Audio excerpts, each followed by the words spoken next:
Okay, well, welcome everybody. It's always so great to see so many people from so many parts of the world join us for these Doc Matters virtual. Hope you're all having a good day today. I'm Glenn Ruga from the Social Documentary Network and Zeke Magazine, and I'm here with Barbara Ayotte, also from SDN and Zeke Magazine, as well as our speakers, Maranie Rae Staab and Benson Ibeabuchi. The topic of today's panel is documenting police violence in Portland, Oregon, and Lagos, Nigeria, with photographers who I just introduced. And a few housekeeping things before we get started. Your microphones are now off, and later when we have a Q&A, you'll just have to unmute yourself.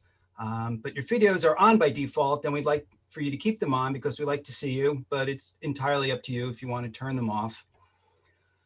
This program is being both recorded and it's live on Facebook now.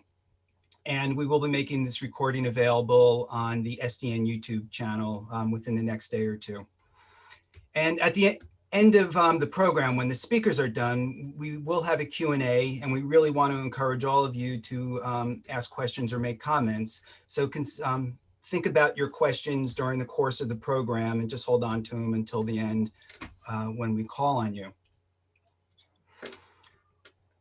Okay. Police in some form or another have been part of most societies, if not all societies. At their best, police use the power vested in them by the state to enforce civil order, to deter crime, to use their superior resources to help citizens and government in any number of ways. But police share in all the shortcomings of the human species at large. The police are us. They often come from working class communities. They choose a profession that they hope will give them purpose, standing in the community, sometimes respect, power, a gun, and a badge. Those with maturity and wisdom use this power responsibly. Those with insecurities, fears, confusion, greed, and doubt wield their power dangerously and often ruin bodies and lives in the process. Sometimes the fault is with the individual officers. Sometimes it is in corrupt state systems. Often it is some combination of both. Often the victims of police violence are disenfranchised from the dominant power structure, whether they are the Uyghurs in China, the Rohingya in Myanmar, Muslims in France, African Americans in the United States, or any number of communities in Nigeria. In the two communities represented here today, the victims of police violence are activists, many of them youth, who are demonstrating against the abuses and corruption of this state. Like the Black Lives Matter movement in the United States, the End SARS movement in Nigeria was triggered by viral videos of police brutality that documented a decades-long pattern of violence. Both Benson and Maranie will talk more about the background of each situation during their presentations.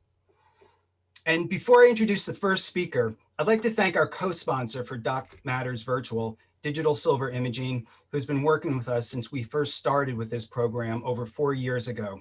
And I'd like to introduce Eric Luden from Digital Silver Imaging. Good afternoon, everyone. It's really wonderful again to be a part of this program that Social Documentary has been putting on.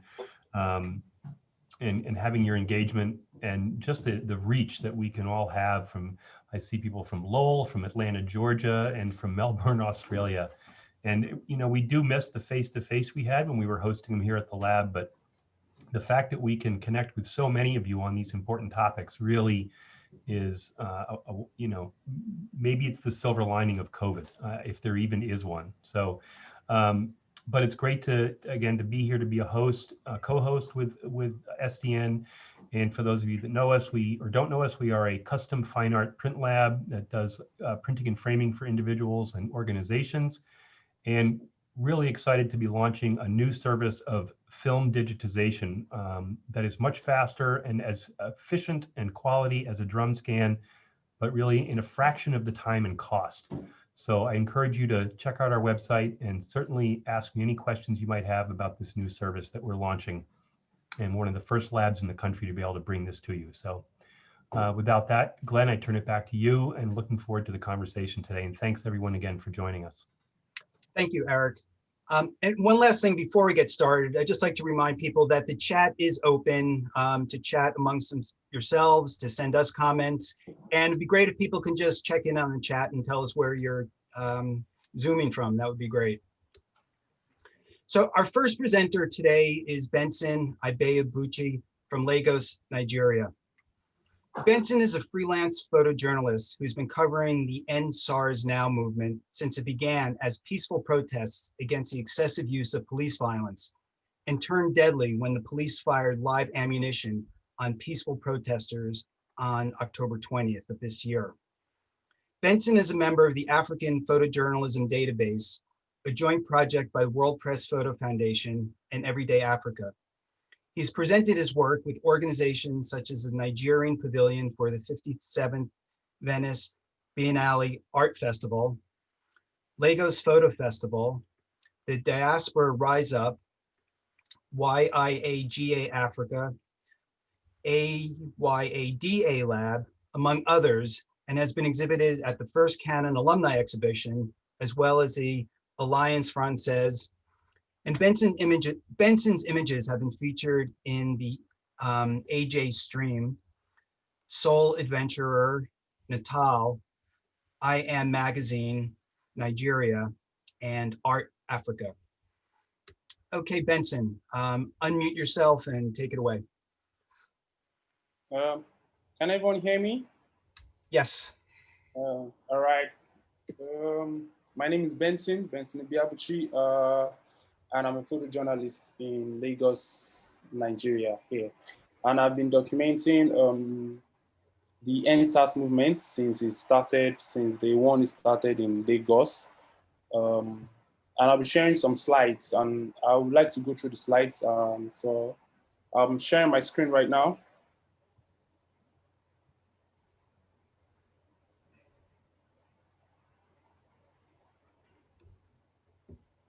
So can everyone see? Yes. Yes. See it. Okay. So I will just go through what, like a brief background of what has been happening. So over the past couple of years, there's an arm of the police force, a unit called SAS, Special Anti-Robbery Squad. They were supposed to just be that anti-robbery squad. They were supposed to fight against robbery and kidnapping and crimes like that. But lately, they've been going after youths, literally any young boy. If you are just putting on a face cap, you have dreadlocks, you're just a good-looking guy. You're just a young.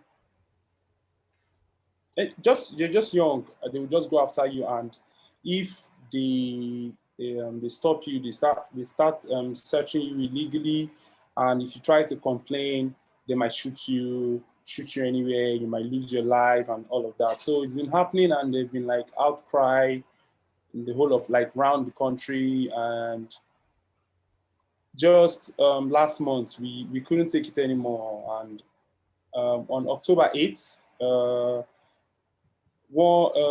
It started up on Twitter as just the hashtag NSAS now, NSAS, end police brutality, as just a protest, and it grew from there, just being an online hashtag, and it grew, and people actually came out and started protesting, and they went to the Lagos State government house at Alausa Ikeja, on the 8th of October, yes, on the 8th of October was when the protest started. And everyone just went to Alausa, and they said they were not just going to leave. They're like, the government has to respond to them this time, else they won't be leaving the government house, just in front of the government house. So people started using there as the first camp where people could gather and protest. And it grew from there, from just being in one spot at Alausa Ikeja, and then things started growing, and everyone came out, and the whole city was on lockdown. And on October 20th, the government agencies brought out the military, and then they shot some peaceful protesters, and it all went violent from there. So I'll just go through my slide and yeah, so NSAS is a nationwide protest that began on October 8th, calling on the government to disband the abusive police units called SAS, that's Special Anti-Robbery Squad. The NSAS protest was a social movement in Nigeria that started on the 8th of October via Twitter, calling for banning of the Special Anti-Robbery Squad, a unit of the police force, because of their like excessive brutality and all. So the protest started as a social media campaign using the hashtag NSAS to demand for the Nigerian government to disband notorious SAS units. On Tuesday, 13th of October, the Nigerian police force. So SAS was like anti-robbery, and in 2017, when they started this whole NSAS, 2018, yeah, rather 2018, the NSAS movement was just online, and the police force came and said they've been disbanded. They just released a statement saying they've been disbanded, and everyone was a bit calm. And a week or 2 weeks later, everyone saw them back on the roads. They were harassing and doing that, and then we continued pushing on online. And 2019, they did the same. The police PRO came out and said the SAS has been disbanded again. And everyone was a bit happy, like, oh, this is the second time you guys did it last year. Hopefully this time you guys are really disbanding this unit. But again, a week or 2 weeks later, they were out on the road again, harassing, shooting, killing. And this time on Tuesday, 13th of October, after the protest had lasted for like a week, the Nigerian police force announced the dissolution of the SAS units, and they formed a new unit called SWAT, Special Weapons and Tactics, to fill in the gaps from the SAS. But everybody knew that it was just not going to happen, because they did it in 2018, they did it in 2019, and they're doing it again. They just wanted people off the street, but everyone was like, no, we don't want SAS, we don't want SWAT, just end the whole units. Just that was the aim of the protest. So the first picture you're seeing here was the day one of the NSAS protest. This was where we at Alausa, like Lagos government house at Alausa. Alausa Ikeja is the state capital. So this was where we were all stationed here for like 3 days, throughout the whole 2 weeks. No one left here. We were all outside here. We slept outside. We stayed day and night. We were just campaigning that the government has to listen to us. This was still at Alausa Ikeja. And when the protest grew, we started expanding, the youth started expanding, and they were blocking off roads because it felt like the government was really not listening to us. So people started going out, blocking off roads, and they were creating like human barricades everywhere, blocking off roads so no one could like pass until the government listened to us. We're trying to like maybe apply pressure to the government to be able to listen to our demands. So this placard was saying we demand outright disbandment and total police reform, because everyone was tired of listening to the whole, they will just release a statement saying the SAS has been disbanded, and a week or 2 weeks later, we're going to see them out on like everywhere in Benin. This was also at Alausa Ikeja, just a lot of people gathered. Now, this person, her name is, they call her Rinu, R-I-N-U, just Rinu. She was the convener of like the NSAS movement in Alausa Ikeja.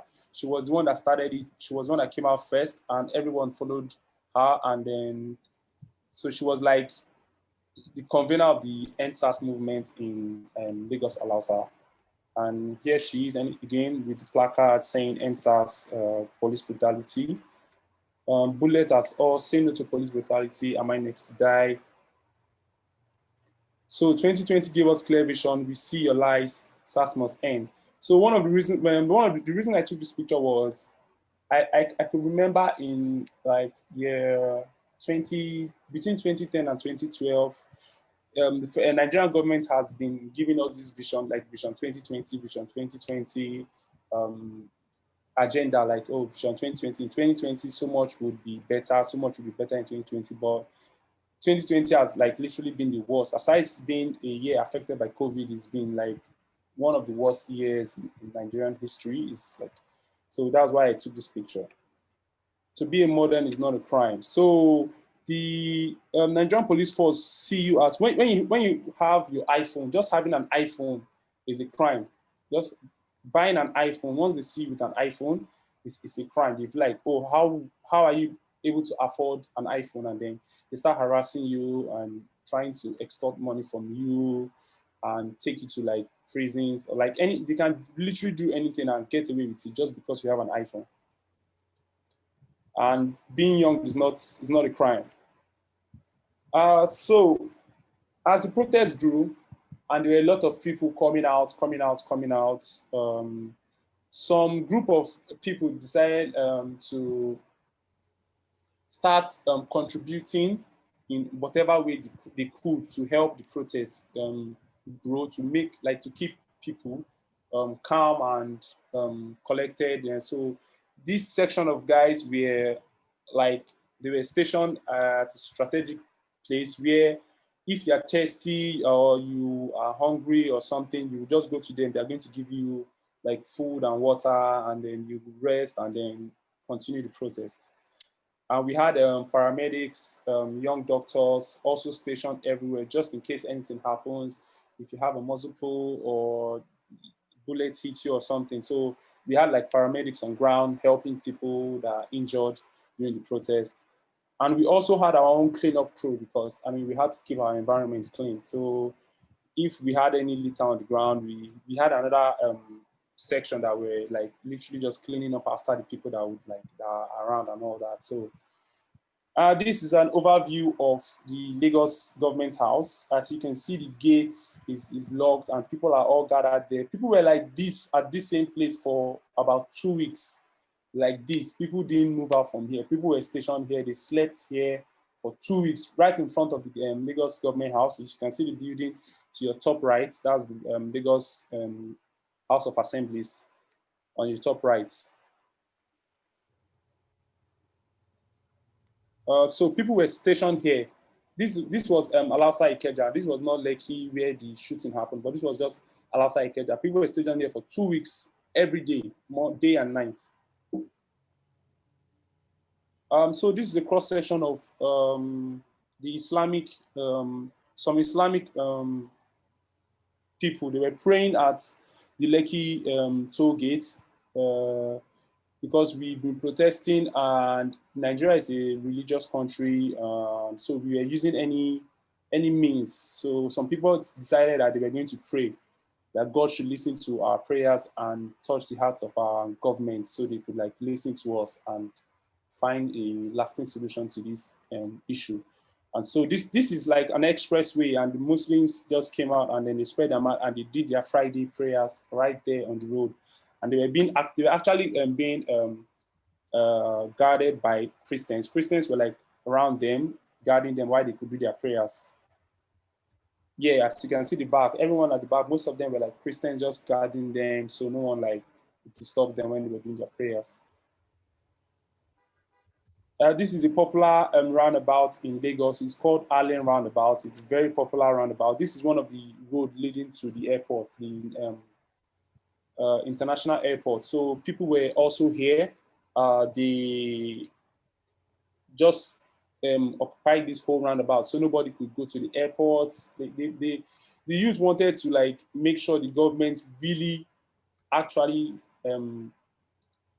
hear their demands for like the first time ever. So that's why like everyone came out. This place was one of the major highways that leads out and into Lagos.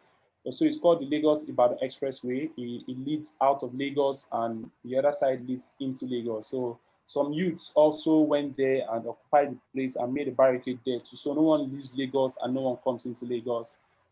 Just trying to make sure that the government really, really hears what we're saying this time. Now this is a aerial view of the Lekito Gates, the popular Lekito Gates, where the shooting happened. This was obviously before the shooting. This is the Lekito Gates. So you can see that people are gathered at the top. Up there, that's where people were. And from down was where people would come through. So people came from down here, I think, yeah, and they would all gather here. And people stayed here for 2 weeks also, just camping there and protesting every day, day and night for the police, for the government to listen to our demands. And so this was a candlelight held for the victims of the police brutality, the people that have lost their lives during this past year, 2 years, all the people we knew, like people could give accounts for that. Police actually did, some SARS operative killed these people. So we held like a candlelight for them at the Lekito Gates. This was the candlelight procession at the Lekito Gates. Candlelight procession at the Lekito Gates in memory of those that lost their lives during the fight. So this is a very interesting picture for me. So the guy in the middle lost his legs some years back in an accident, and he said, because I was speaking to him, this was at Surulere, by the way. This is another location in Lagos where the protest was happening. So this was at Surulere. So he said he had a prosthetic leg. Some days back at this Surulere, they were protesting and the police came out and shot somebody and someone died. And he said he knew the person personally, the person that died, he knew the person. And he said during the chaos and when the police are shooting, everyone is going to start running and all that. He fell down and he broke his other leg again, the leg he was just managing. He broke it. And then when the people were protesting again, he came out and saying that enough is enough. He lost his leg in an accident. He managed to get a spare one. Now the police broke the other leg he has again, and he was like really angry. And so when I took this picture and I posted it, the picture went viral, and the youths, the people protesting, also felt like, okay, we should be the change we need. And everyone started contributing a little token to get this man a prosthetic leg. Yeah, so I really like this picture. So this was the 20th of October, the day the shooting happened. This was the day the shooting happened. But unfortunately, I was not at Lekki. I was at Alausa. I was at this place, Alausa Ikeja. So this was 4 o'clock. The Lagos State government declared curfew. That by 4 o'clock, there's going to be a curfew in Lagos. Everyone needs to be out from the streets and all of that. But the protesters were not going to heed to that instruction. They were like, it was too close to call a curfew. You can't declare a curfew by 12 for 4 o'clock. It's not going to work. So this was exactly 4 p.m. at Alausa Ikeja. People were gathered and they were all chanting, "A people united can never be defeated," and they were all here from 4 till 8, like just round and in front of the government house. Protesters, the police is robbing us because literally they can stop you and ask you to pay them any amount. They just hold your phone, go through your messages, check your bank accounts, check how much you have. And if they see that you have some money and they can tell you that, hey, what's up, we need you to pay us X amount. And if you don't pay, they would probably just arrest you. So it's more like daylight robbery.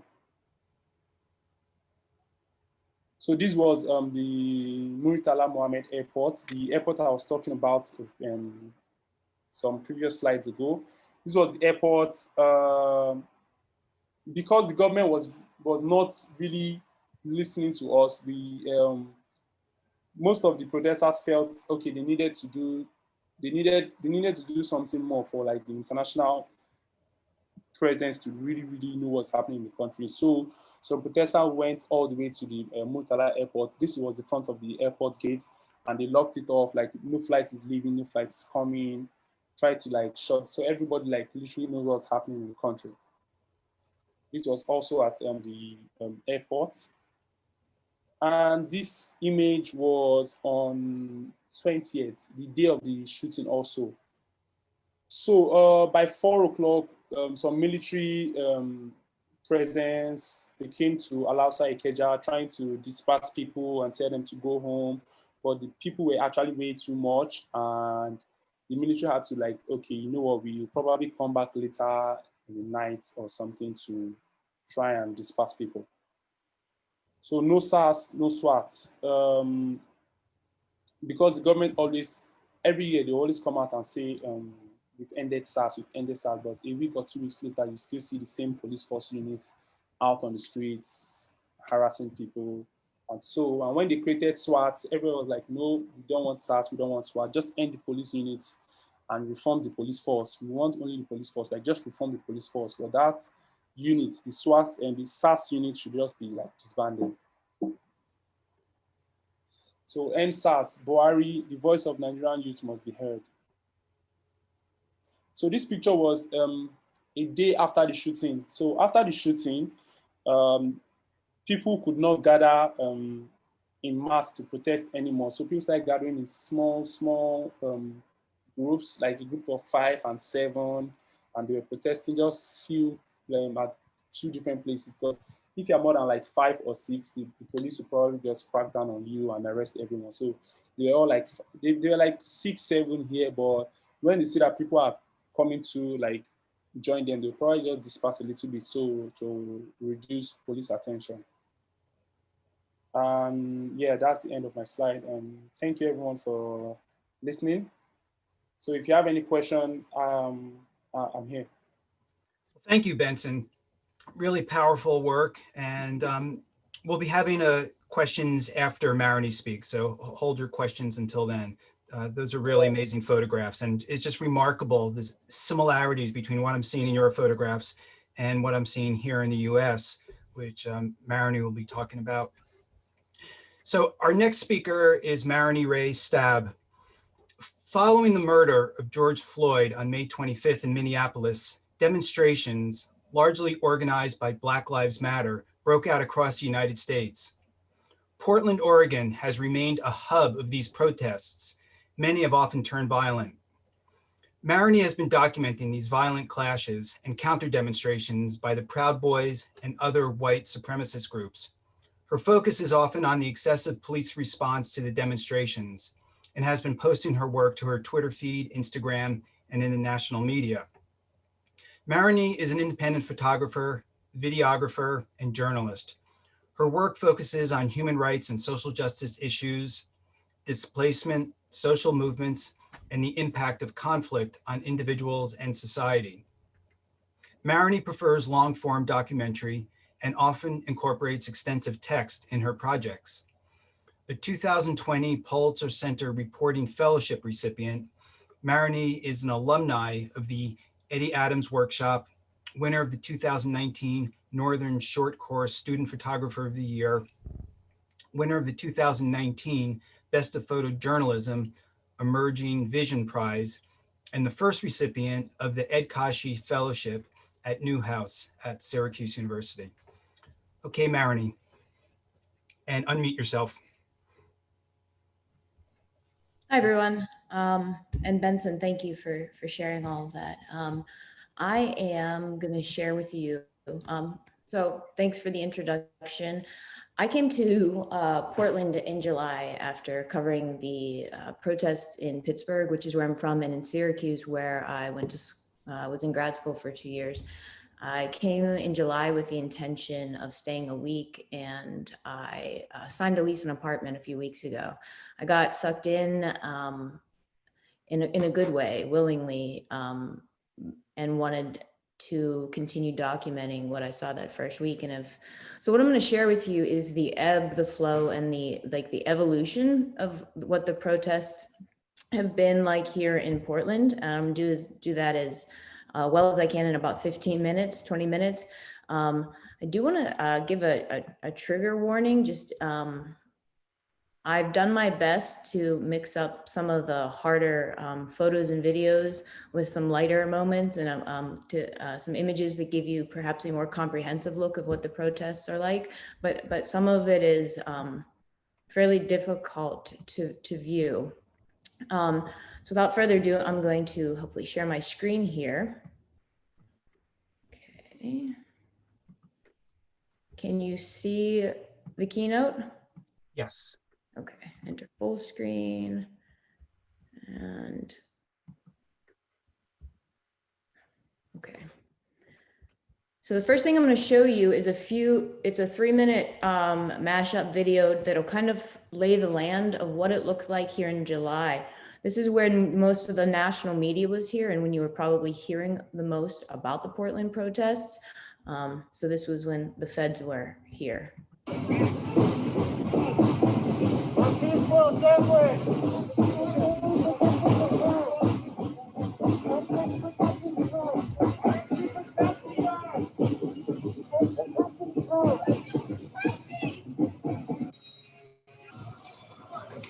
Is this tear gas?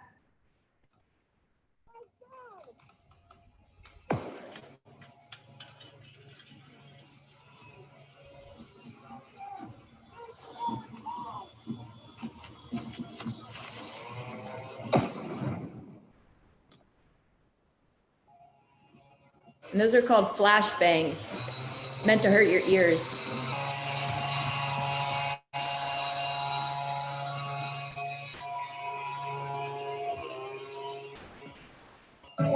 Shot him right between the eyes. He is bleeding on the brain. He had full facial reconstruction surgery. Justice will be served.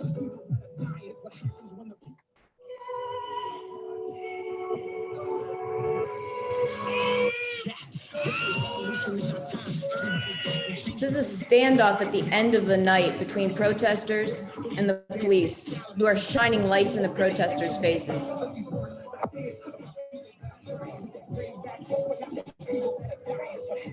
It's like 1 or 2 in the morning right now.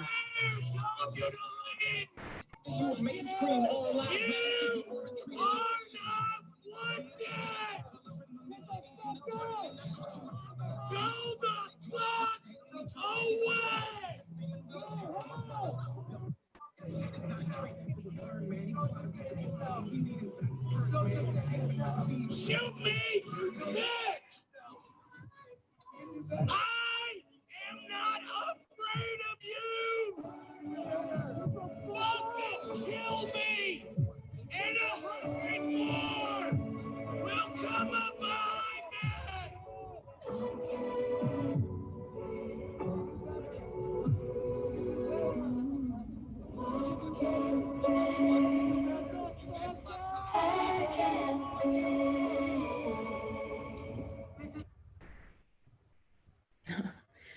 A little humor at the end there.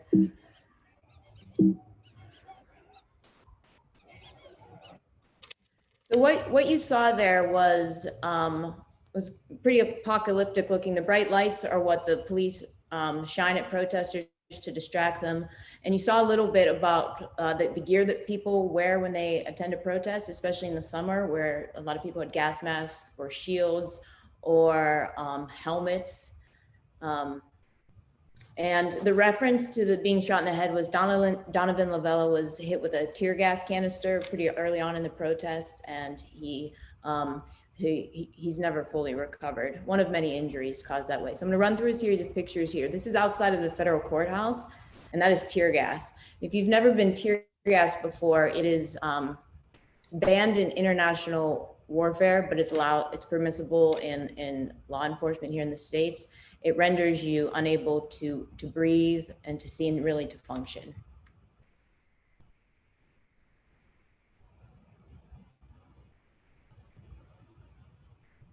So you get an idea here of what people would show up wearing. Like this is just a regular civilian wearing a helmet. They use umbrellas to protect against what is called less lethal projections or munitions, and a military grade gas mask. And so these are federal officers. And so you saw that a little bit in the video that people would start showing up with leaf blowers to blow the tear gas back towards officers. And again, these are like very much makeshift shields. People would show up with the lids to garbage cans or pieces of plywood. It was and is very much like civilians versus law enforcement. Tear gas canister. So you might have heard about the Wall of Moms. You'd have different groups of people come down to act as, to protest, but also to act as a shield between some protesters and law enforcement. And so there was a fence constructed outside of the courthouse pretty early on, and protesters would repeatedly try to pull it down. And this particular night, they were able to pull part of it down. So this gives you an idea. On the left of your screen would be the federal courthouse, and on the right of the screen, that's a row of umbrellas and homemade shields, and behind it are several hundred protesters.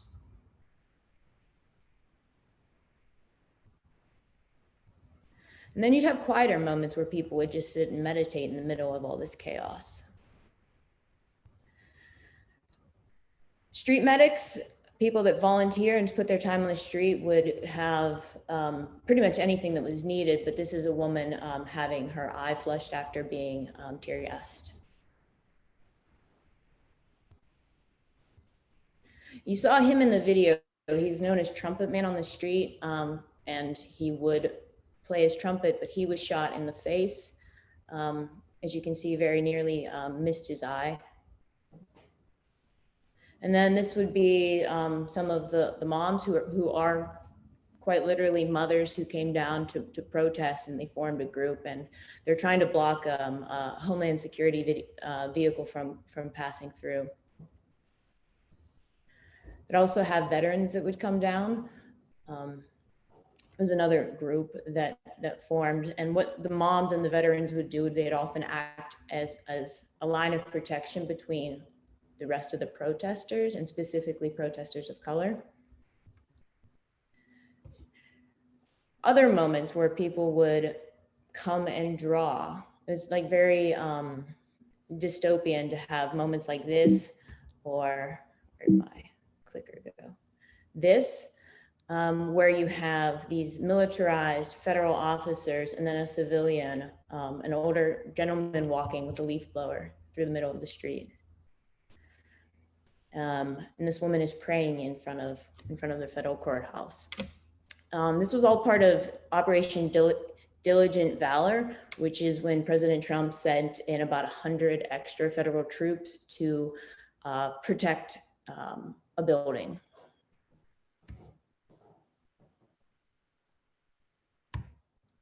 And so this is what I'd call, after the feds left, there was the protest moved from downtown Portland to different precincts surrounding, in different neighborhoods around Portland, Oregon. And so rather than having hundreds or even a few thousand people in downtown Oregon, every night, usually posted on social media, a meeting place, and then a meeting place and time, and then when they would move would be posted. And people would usually meet in a park, and then they would march to a precinct or to the police association building, and that would be a different spot every night. And so this man is kneeled in front of a police precinct, and then a wall of shields is behind him. Consistently, police in riot gear or riot cops would crush the protest. Sometimes it would happen in a few minutes, and sometimes it would take a few hours.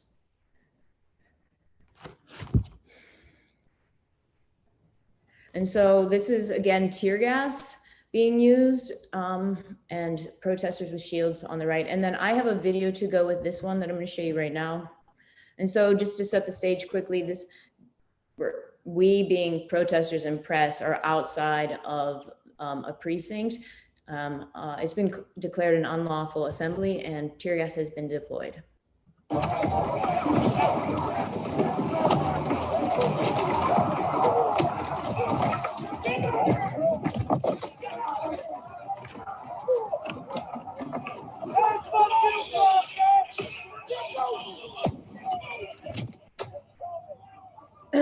And so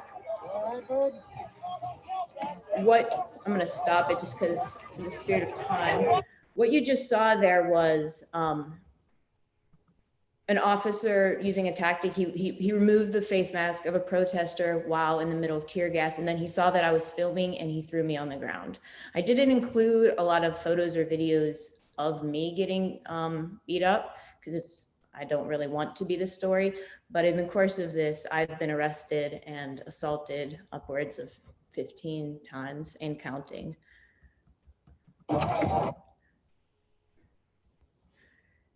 And so on any night, given night in this second phase, it would usually be Portland police officers that would respond to protesters.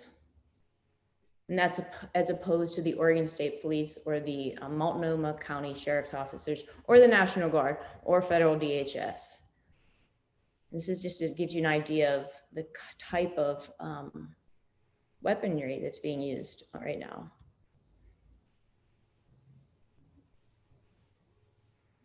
And so this was a particularly violent arrest. Get out of the way! Get out of the way!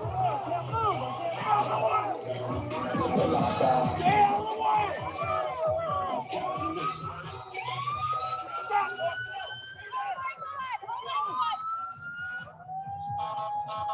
of the way! Back up! Back up!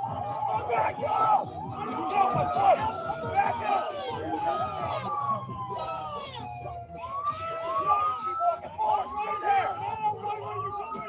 So we see two things, have been and continue to see two different things: targeted and indiscriminate arrests. So that gentleman was dispersing with everyone else, and he was pulled off the sidewalk, as you saw, thrown into the street, and then pepper sprayed directly in the face while on the ground.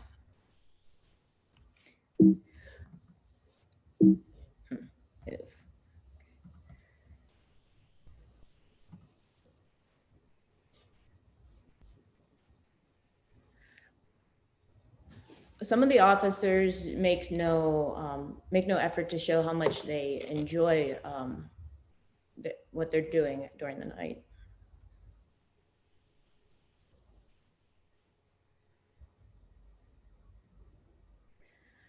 And so when the feds left, a lot of the national media left, but the violence and the degree of impunity with which the officers conducted themselves increased. Because as opposed to being in downtown Portland in one specific location, what would happen when protesters dispersed, they would literally run down neighborhood streets. The police would chase them. And then we, members of the press, would also chase after the police in an attempt to document what was happening. And so at the end of the night, I mean, on some nights we were running miles. And everybody would end up scattered at the end of the night.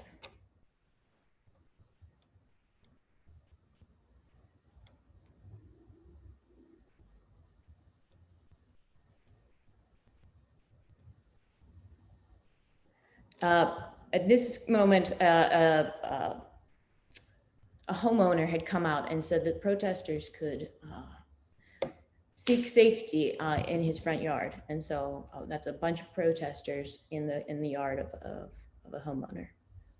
And so it's very surreal when a lot of this was in kind of looked like suburbia. And then you have a militarized police force chasing protesters down the street and the sidewalk.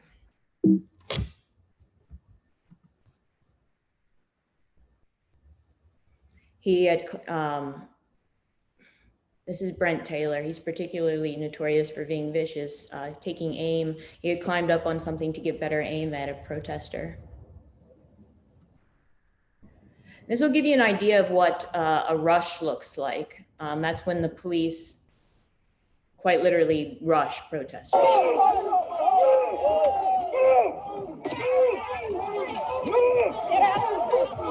And that's me getting thrown around.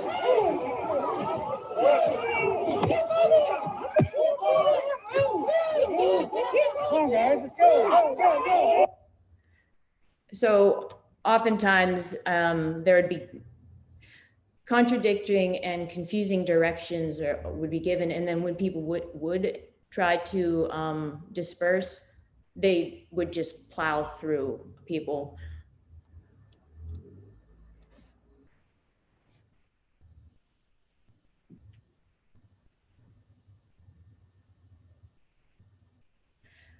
I have been arrested. Other members of the press have been arrested. Medics have been arrested.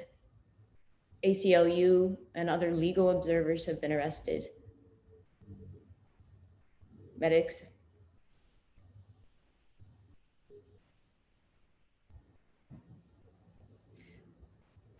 Sometimes I find ironic moments like this.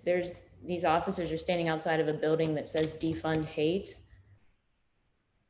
and spread love. And they had no idea they were standing in front of it.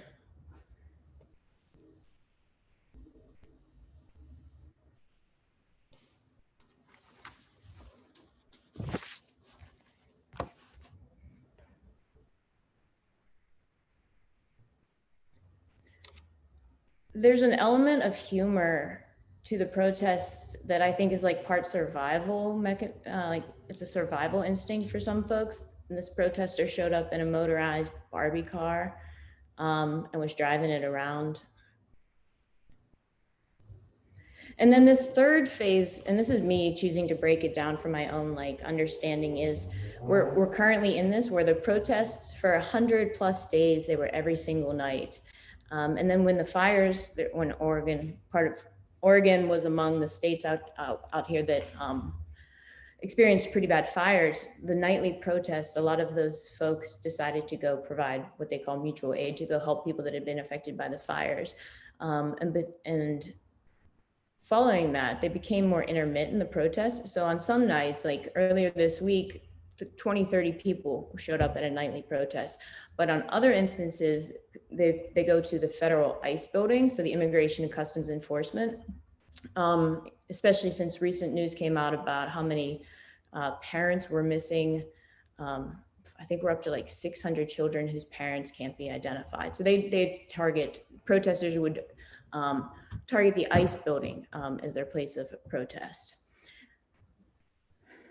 And so it's worth mentioning that there's been a TRO, so a temporary restraining order against the Portland police that tells them that they are not supposed to target members of the press or legal observers, and that they're not allowed to use tear gas. But the feds are allowed to use tear gas. And so going to the ICE building is, we all know to take our gas masks.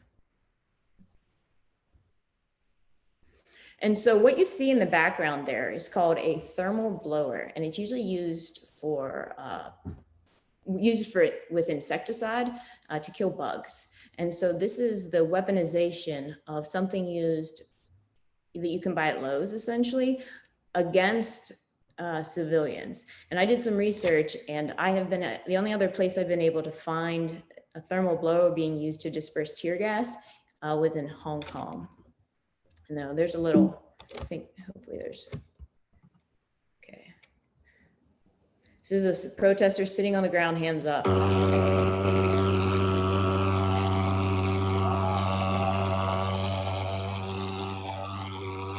The only reason I'm able to stand there is because I dropped $500 on eBay on a military grade gas mask. That's what these guys are wearing.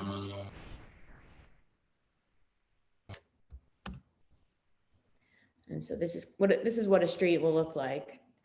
The feds, as well as the PPB, everyone's gotten a lot of pushback from civilians because tear gas is it's not good for you, and it comes into people's windows, and it's been getting into the groundwater.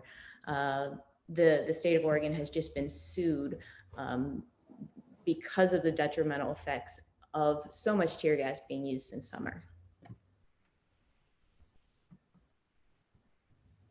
And so this is a protester standing outside of the federal ICE building.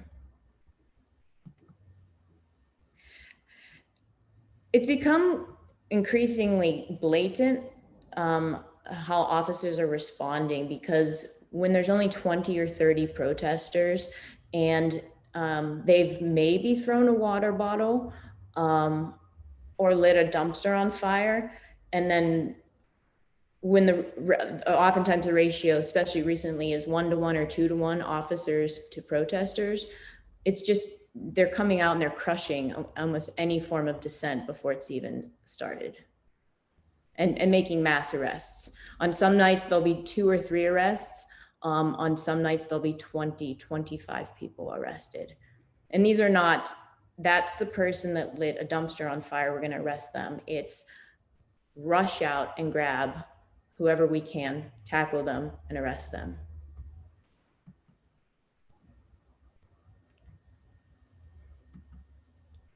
So less lethal munitions. I find this, it's a carefully chosen term. They used to be called non-lethal until it became a liability to do that because they can kill you. So they're munitions that, they're not meant to kill you, but hey, they just might. Pepper balls, like little bean bags, rubber bullets, which I was shot with in July, which is like a door stopper. It can kill you. And then this is what that looks like.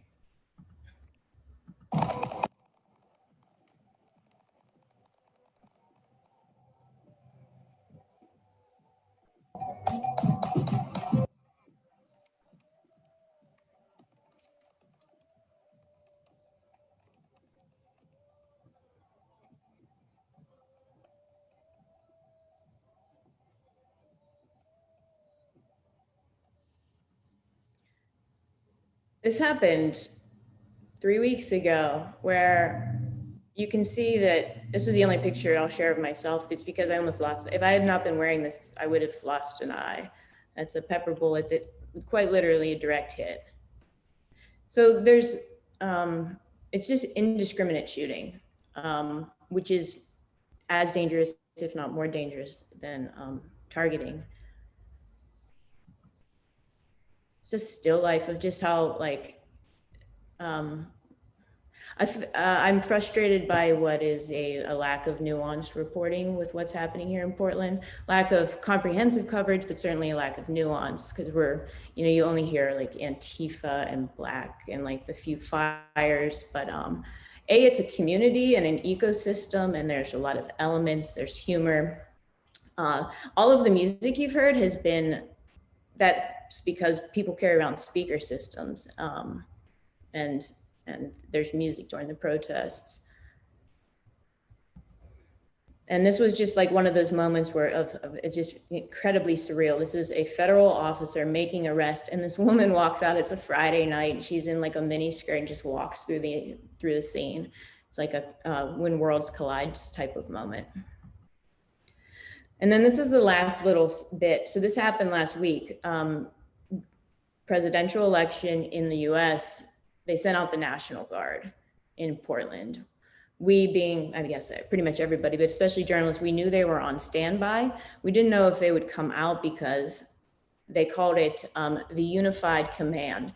The Oregon State Police, the Portland Police, the Multnomah County Sheriff's Office, federal DHS, and the National Guard were all here.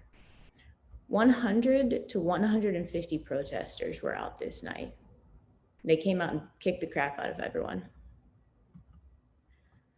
And so protesters marched, and at any given time, there are people like watching, which I find, I have a series of pictures called like the onlookers, where it's just like, it's a very much a disconnect from people that are observing what's happening and then being in the middle of it.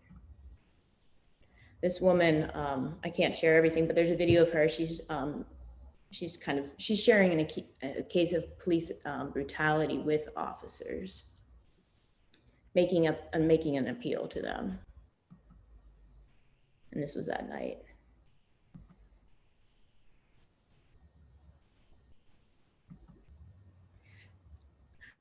This man, there's a video that's going to be right after this, and then I'm pretty much done. He was speaking to them, and he's like, "We're out here protesting against police brutality, and this is how you respond." Get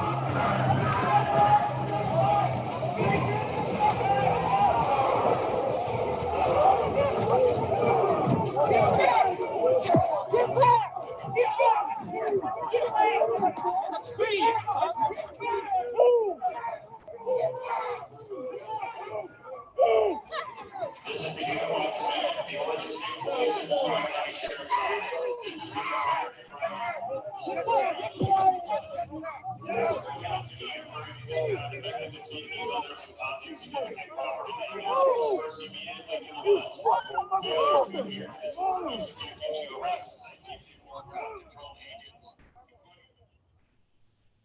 So yeah, that, I don't know what date it is, but that was like, I think last week.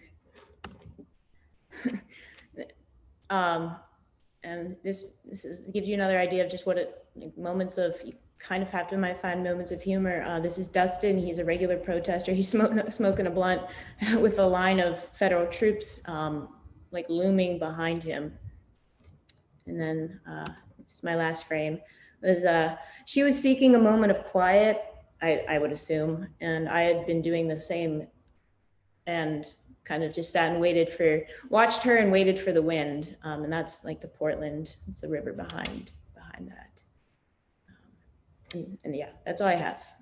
Oh no, this would be the last little bit of, this is what it looks like when your evening run takes you into the middle of, into the middle of a protest. This poor guy. So confused.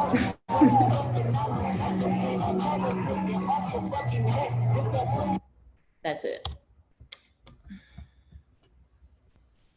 Well, thank you, Maranie. Thank you for those very powerful and very graphic images that we're not seen in the newspapers regularly. Really gives us a different perspective on what's going on in Portland. So we're going to open this up for questions. I'm going to start out with one question, and then I see a few questions on the chat that I'm going to call on people. And then after that, I think people should just feel free to unmute themselves and ask questions. But let me start with the first one. Maranie, this is a complicated question and could take another 25 minutes, but can you tell us briefly who is protesting and what their demands are? Yeah, I had made a bunch of notes, but there's so much that could be talked about, so I didn't mention it. So much of what I shared is the nightly protest. So there is the easiest way to explain it is there's almost daily daytime protests as well as nighttime protests. The daytime protests are nonviolent and very usually peaceful. They're marches, sometimes they're like healing ceremonies, that type of thing. And then at night, it is folks in black bloc, which black bloc is a tactic. It's when folks dress in all black. It's an effort at anonymity. And those would be the group that has become known as Antifa, which is not actually a group. So Antifa just means anti-fascist. So those, and it's not a strict, it's not like a strict delineation between the two. Those same folks might go to daytime protests and daytime protesters might go to nighttime protests. It's just folks at night are the ones that will often, they are not opposed to confrontation or property damage, where that happens much less often during the daytime. And then as far as demands go, one was defund Portland police by 18 million, which happened last week. There was a vote in the city council and they 3-2, they voted not to defund the police. I'm sure everyone's heard that phrase, like defund the police. It should be defund the police and reallocate, because the list of demands was very specific. Like, we want to take this $18 million and put it into these community services other than law enforcement. As far as other demands, there's several different groups that have different demands, but the easiest way to answer that is, they want a reduced police force, more money put into things like mental health, things like, imagine if instead of getting pulled over, like there are people that drove around and helped fix people's taillights, things that law enforcement usually responds to that civilians could take care of. And I mean, racial justice and an end to police brutality is the umbrella term. I can't give you the specifics because there's different ones for each group, but the 18 million was the big one that everybody was hoping for, and that got shot down. So. All right, thank you for that. Kent Fairfield has a question. Kent, if you're out there, can you just unmute yourself and ask the question? Yes, Maranie, thank you very much for this visual story. It gives me the creeps and angry and makes me embarrassed for our country. I was wondering, in terms of who got the start at night, did you see much in the way of protesters initiating aggressive acts, or was it always the troops that were shouting and blaring at you and then making rushes and that sort of thing? Secondly, did you ever see people try to actually attack the federal buildings, which became the pretext for the national law enforcement to come and supposedly protect those federal assets? Yeah, so the first one, as far as aggression, the protesters at night, what I have seen is bottles being thrown, like lobbed at officers, dumpsters set on fire, buildings spray painted.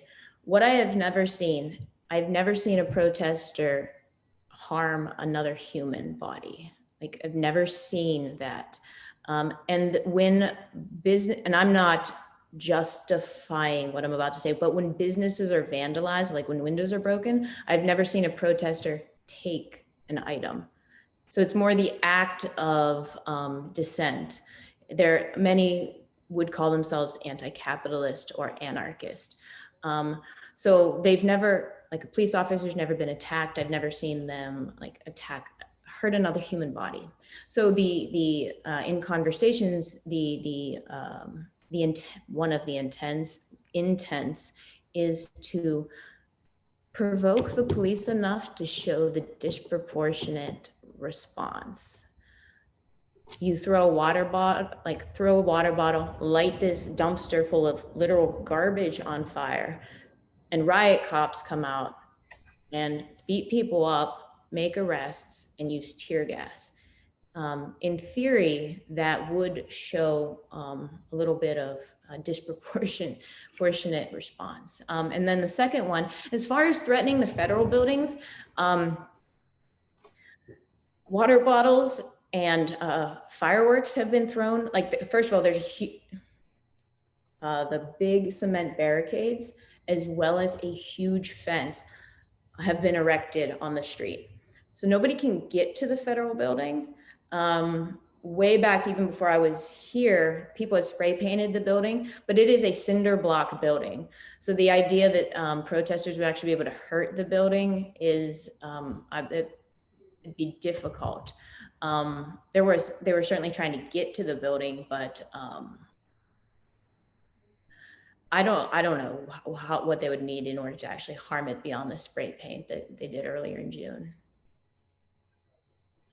So disproportion and fierceness seems to be the order of the day, with little justification. Yeah, I mean, it is to me the definition.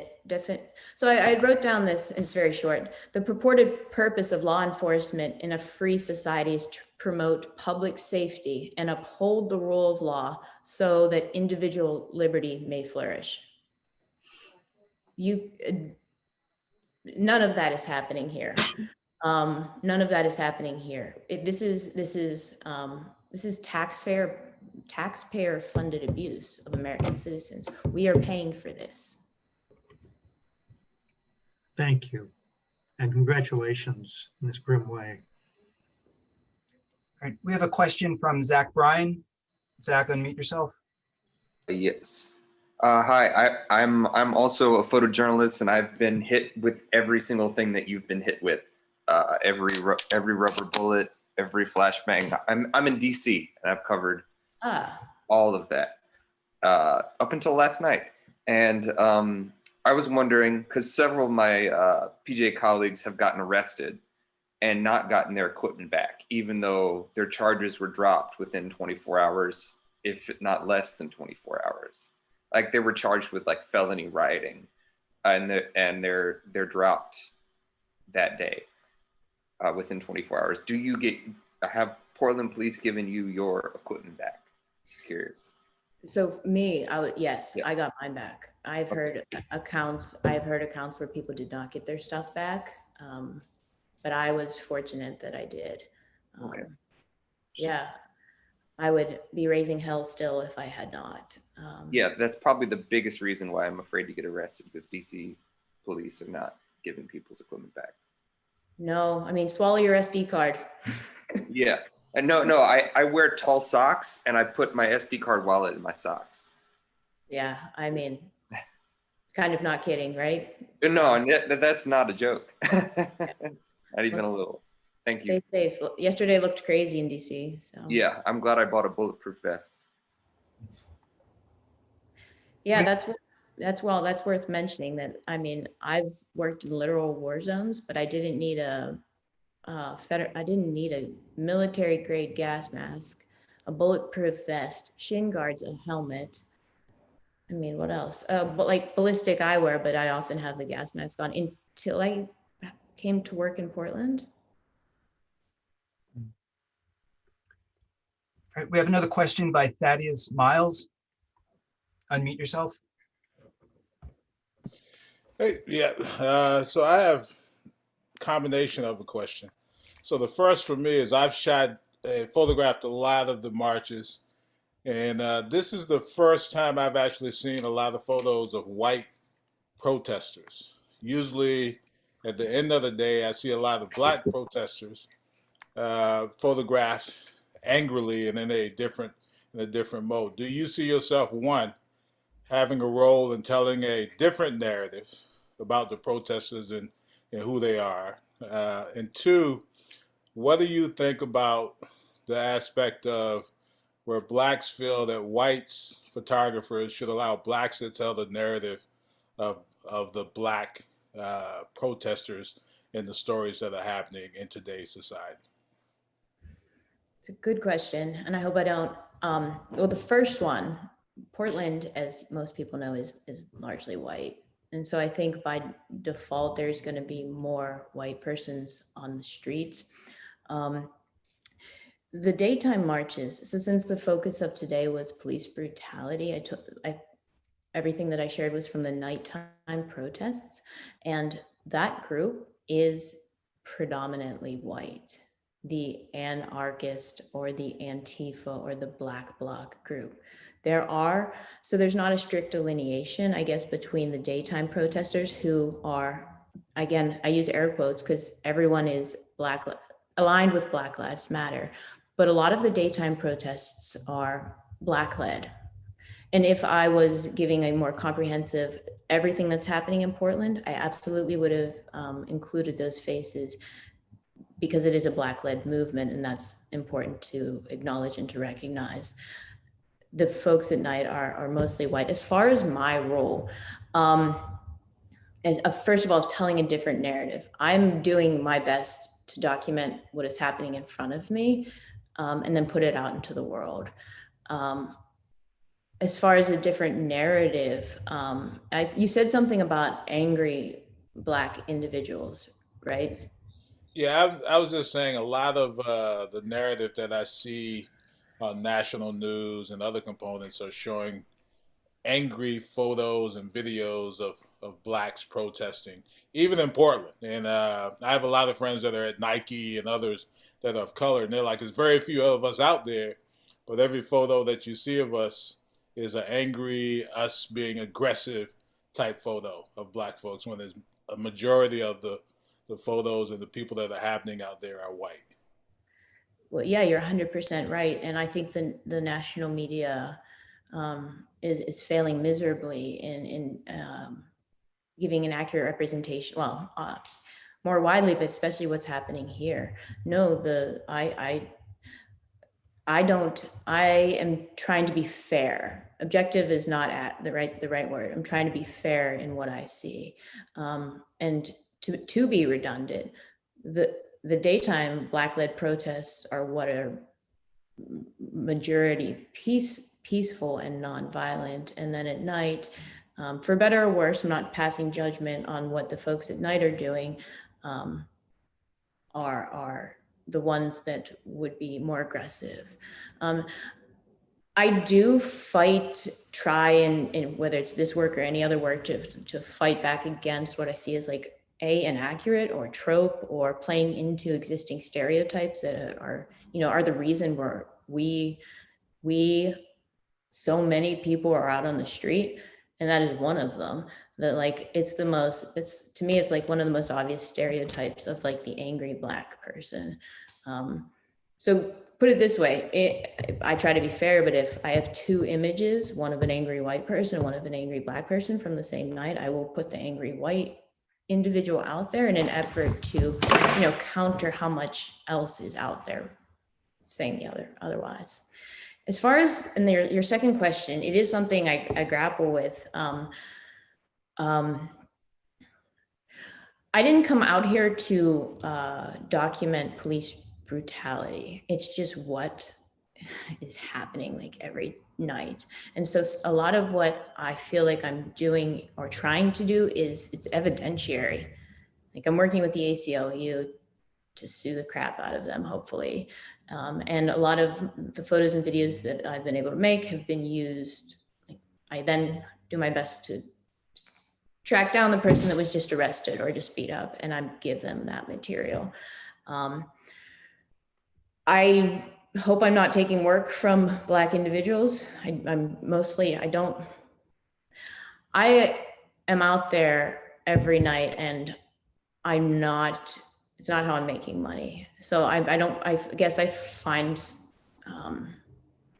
feel like I'm trying to justify being out there, but I'm not taking work from other people. So I feel like that is, and I am doing my best to just, I don't know, be one of many documenting what's happening in history right now. Yeah. I don't know if I fully answered your question. It's a big conversation happening today, so. I just want to say thank you for your courage being out there and documenting what it is that you're documenting. And you did answer the question. Thank you. Appreciate that. Is there anybody else who'd like to ask a question now who hasn't put anything on the chat? Just feel free to unmute yourself and ask the question. Introduce yourself and ask the question.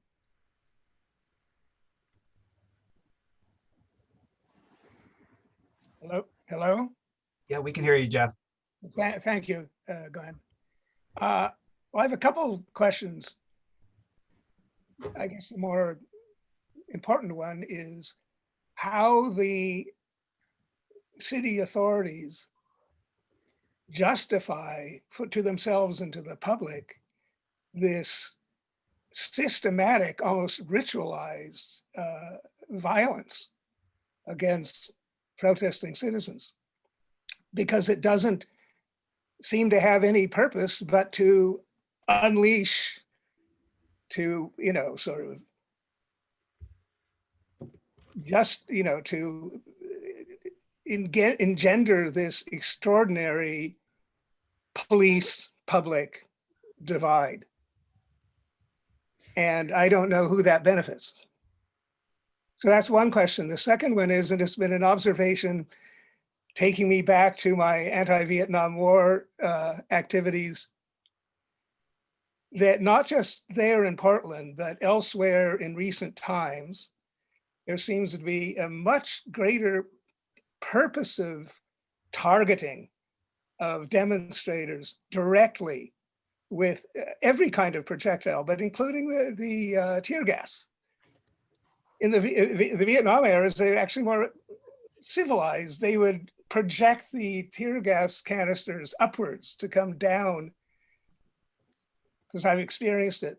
And so thank you so much, and I'd appreciate your comments. Yeah. So the first one, I guess maybe I'll toss a question back out to everyone. How much of what I shared have you seen before? Very little. Okay. Everything that you showed me, I've seen before. Zach, you don't count.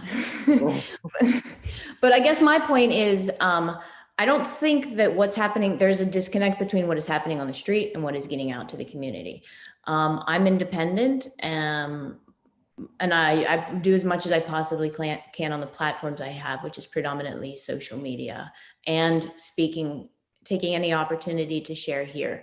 So I would say giving the public a little bit of the benefit of the doubt is that a lot of people don't understand how bad it is. And it's not just Portland, to Zach's point. I mean, you can see what happened even last night in DC. I have some friends there. It was bad.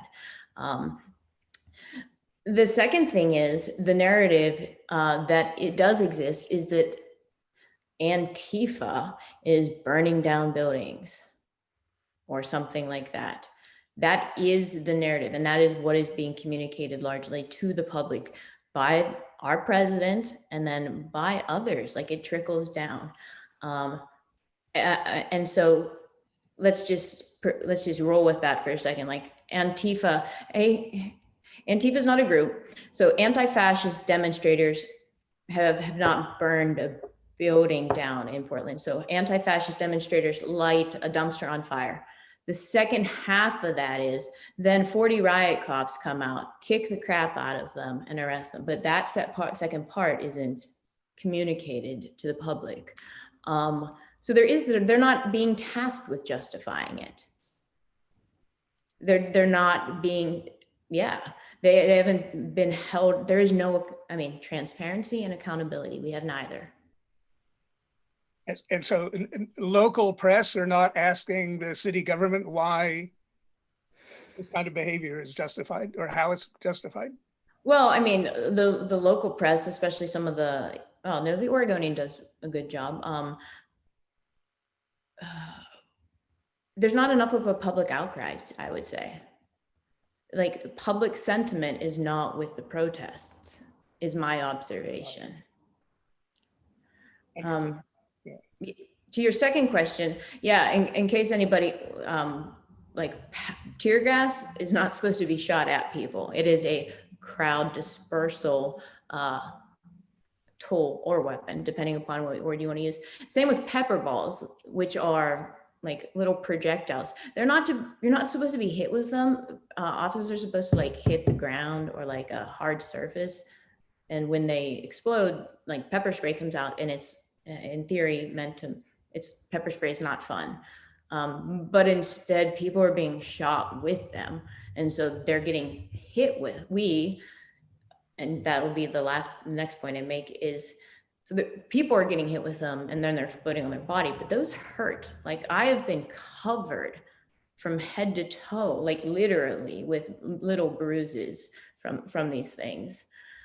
And the point that I really didn't drive home, because there's just so much to talk about, is one of the most under discussed things happening, I believe, is the targeting of members of the press. We collectively, those of us on the street most nights, have been prevented from doing our jobs innumerable times. And that's just being physically assaulted, physically pushed out of the way, barricaded, or arrested. And they do it because they can. Thank you. All right, we have time for maybe 2 more questions. We have a question from Barbara Ayotte. Yeah, hi. Thank you both for your witness. And as Sib said in the chat, it's just so important. We're not seeing a lot of this. Benson, I have a question. I'm just wondering if you could talk more about how the Nigerian press is covering this, and just also how, because we've seen articles in the New York Times and the international press, but I'm just curious how it's being covered locally, and also just how you and other journalists or photographers are treated during these protests. You'll need to unmute yourself. Unmute. Oh, can you hear me? Yeah. Okay, so basically the government has most of the press in its pocket. So when the protest started, no local press was reporting it for about 3 to 4 days. Not a single local press was reporting it. So I'm an independent photographer also, and me and my colleagues, we just went out to document, tell the stories, and try to push it out to international media, since the local media really isn't reporting it. So on the 4th or 5th day, when it started going out, they were forced to start reporting it. But also they were not reporting it from another point of view, making it seem like the protesters were violent. They were making it seem like the protesters were violent. Meanwhile, if you're on the ground, you will know that this is like the first time the whole country, irrespective of your tribe or religion, are coming together to agree on one thing. Everyone in the country, this is like the first time everyone in the country is coming together to agree on one thing, whether you're from one religion or the other, or from one tribe or everybody, like all together to agree on one thing, and that was to end SARS. So the local media wasn't reporting it, and when after 20th of October, when the Lekki shooting happened, a riot broke out everywhere, and people were like shooting and destroying properties and all that. And some hoodlums went to some media houses, some news stations and all of that, to destroy some of their properties, like saying since they were not reporting it, they should like just close down. Since they can't report what is happening live on ground, they should like just close down. So that's how our local media is handling it for now. Someone in chat room said, what's next for Benson, and is there anything we can do to help? What's next for me now is, right now I'm sort of laying low, because there have been lots of arrests being made, despite we protesting against like this police brutality.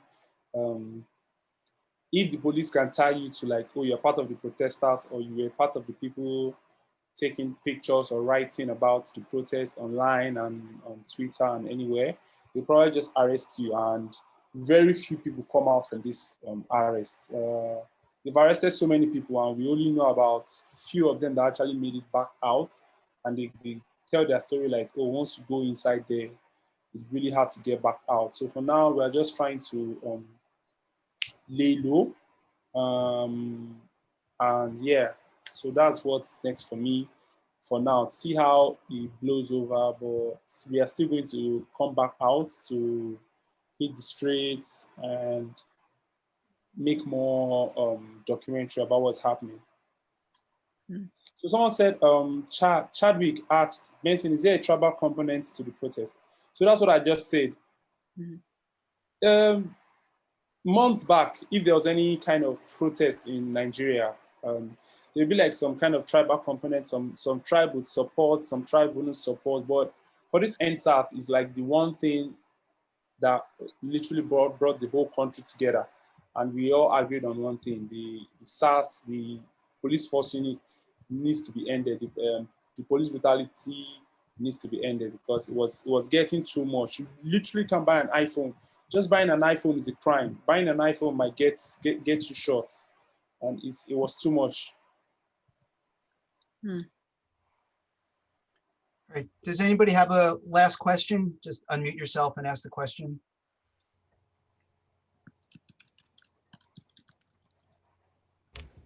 All right. Well, I really want to thank our speakers. I thought it was a great presentation by both of you today, and bringing us these insights from different parts of the world on a very similar theme. This is being recorded and will be on the SDN YouTube page if you'd like to look at it again or let other people know about it. And what I'd like everybody to do is to unmute themselves and applaud our speakers. And I want to thank everybody who's come out for today. Great to see everybody here. Look forward to additional documentary matters with SDN. And stay safe, everybody. Bye. We'll see you. You too. Benson, thank you, Barbara. Thank you. Thank you, everyone. Thank you all. Thank you. Thank you. Thanks. Thank you so much. Thank you. Thank you. You're very courageous, Thank you. especially as a woman. Good for you. Makes this little guy feel pretty wimpy. All right. Bye, everybody. I'm going to press the end button now. Great to see everybody. Thank you, Maranie. Thank you, Benson. Thanks a lot, Glenn. Great work. Thank you, Maranie.